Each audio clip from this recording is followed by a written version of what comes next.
অধিকাংশ মানুষই জানে না গুলগুলা পিঠা কিভাবে তৈরি হয়। আপনার বাসায় শুধু স্টিলের বাটি থাকলেই নরম তুলতুলে স্পঞ্জি এই পিঠাগুলো তৈরি করতে পারবেন। কোনো রকম ছাঁচ, পিঠা প্যান কিচ্ছু লাগবে না। একদিন বানিয়ে সংরক্ষণ করে খেতে পারবেন 7 দিন পর্যন্ত, আর 1 সপ্তাহ পরেও পিঠাগুলো এমনই তুলতুলে ও স্পঞ্জি থাকবে। আসসালামু আলাইকুম everyone, I am chef Ishika. Welcome back to iFood channel.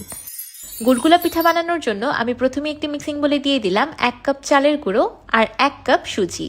এবার সুজি আর চালের গুঁড়া একসাথে খুব ভালোভাবে মিক্স করে নিচ্ছি। আমি এখানে প্যাকেটের কিনা শুকনা তপ চালের গুঁড়াটা ব্যবহার করছি, আপনারা ইচ্ছে করলে ভিজাটাও ব্যবহার করতে পারবেন।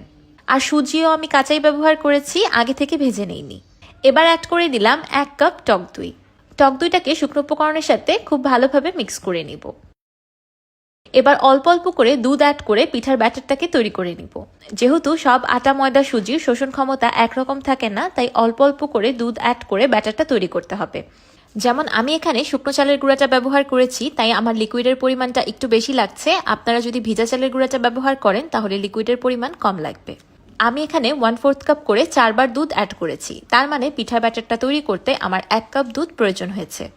আপনারা ইচ্ছে করলে গুলগুলা পিঠার ব্যাটারটা তৈরি করতে দুধের পরিবর্তে পানীয় ব্যবহার করতে পারবেন, কিন্তু দুধ ব্যবহার করলে পিঠার টেস্টটা বেশি ভালো আসবে। আমি স্প্যাচুলার সাহায্যে পিঠার ব্যাটারটাকে 2 মিনিটের মতো ফেটিয়ে নিয়েছি। এবার পিঠার ব্যাটারটাকে রেস্টে রেখে দিব 5 মিনিটের মতো। সুজি দিয়ে তৈরি করা যে কোনো পিঠার ব্যাটার রেস্টে রাখা খুবই জরুরি, যেন সুজিটা ফুলতে পারে আর পিঠার ব্যাটারের আসল কনসিস্টেন্সিটা বোঝা যায়। তাহলে চলুন আমরা এই সময় গুলগুলা পিঠার গোল গোল লাড্ডু তৈরি করে নিই। লাড্ডু তৈরি করার জন্য একটি ফ্রাইং প্যানে দিয়ে দিলাম 1 কাপ নারকেল কোড়ানো আর 1/2 কাপ পাটালি গুড়। এবার গুড় আর নারকেল একসাথে খুব ভালোভাবে মিক্স করে রান্না করতে থাকবো গুড়গুলো সম্পূর্ণ মেল্ট হয়ে যাওয়া পর্যন্ত। এই সময় চুলার ফ্লেমটা মিডিয়ামে থাকবে। গুড়টা সম্পূর্ণ মেল্ট হয়ে যখন এমন একটা আঠালো কনসিস্টেন্সি চলে আসবে, তখন এটাকে চুলা থেকে নামিয়ে নিব। পিঠার পুরটাকে এর থেকে বেশি শক্ত করা যাবে না, তাহলে চুলা থেকে নামানোর সাথে সাথেই শক্ত হয়ে যাবে।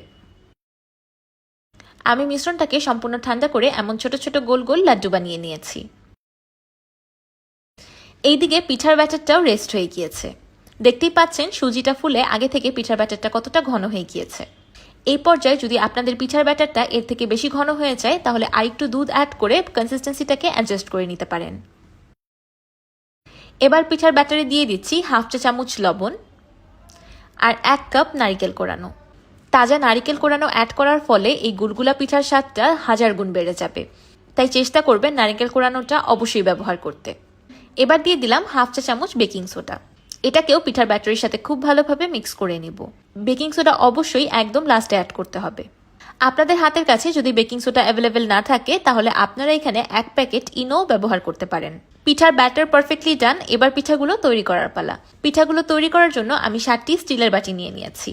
বাটিগুলোতে আমি আগে থেকেই তেল গ্রিস করে রেখেছিলাম। এবার পরিমাণ মতো পিঠার ব্যাটার বাটিতে দিয়ে দিচ্ছি। দেখতেই পাচ্ছেন আমি বাটিটাকে সম্পূর্ণ ফিল করিনি, কারণ স্টিমিং এর সময় পিঠাগুলো এমনিতেই একটু ফুলে যাবে। তাই চেষ্টা করবেন যেই বাটিতেই পিঠা তৈরি করছেন সম্পূর্ণ ফিল না করতে, অল্প একটু অংশ ফাঁকা রাখতে। এবার বাটির ঠিক মাঝখানে বসিয়ে দিচ্ছি আগে থেকে তৈরি করে রাখা নারকেল আর গুড়ের লাড্ডু। আপনাদের হাতের কাছে এমন কোনো স্টিলের বাটি অ্যাভেলেবেল না থাকলে আপনারা এখানে হিট প্রুফ যে কোনো বাটি ব্যবহার করতে পারবেন। সবগুলো পিঠাতে পুর দেওয়া হয়ে গিয়েছে। এবার পিঠাগুলোকে স্টিম করার পালা। পিঠাগুলোকে স্টিম করার জন্য আমি একটি বড় পাত্রে পরিমাণ মতো পানি দিয়ে উপরে একটি স্ট্রেনার বসিয়ে দিয়েছি। আমি যে স্ট্রেনারটা ব্যবহার করছি সেই স্ট্রেনারটার ছিদ্র বড়, তাই আমি স্ট্রেনারের উপরে একটি সুতি কাপড় দিয়ে দিয়েছি, যেন স্টিমিং এর পানিটা সরাসরি পিঠার গায়ে না লাগে। এবার স্ট্রেনারের উপর বসিয়ে দিচ্ছি পিঠার বাটিগুলো। এবার স্ট্রেনারের অ্যাপ্রোপ্রিয়েট ঢাকনা দিয়ে ঢেকে পিঠাগুলোকে স্টিম করে নিব 15 মিনিটের মতো। পিঠার সাইজ অনুযায়ী সময়টা কম বেশি লাগতে পারে। 15 মিনিট পর ফিরে এলাম। পিঠাগুলো পারফেক্টলি স্টিমড।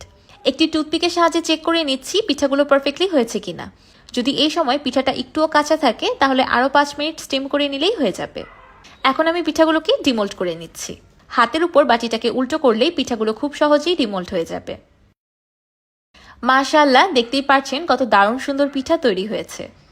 পিঠাগুলো দেখেই আপনারা অলরেডি বুঝে গিয়েছেন কত পারফেক্ট একটা পিঠা তৈরি হয়েছে। একদম জালিদার, সফট অ্যান্ড স্পঞ্জি। এই পর্যায়ে পিঠাগুলো সম্পূর্ণ ঠান্ডা হয়ে গিয়েছে। তারপরেও দেখুন পিঠাটা একদমই শক্ত হয়নি, এখনো কত নরম তুলতুলে আর স্পঞ্জি।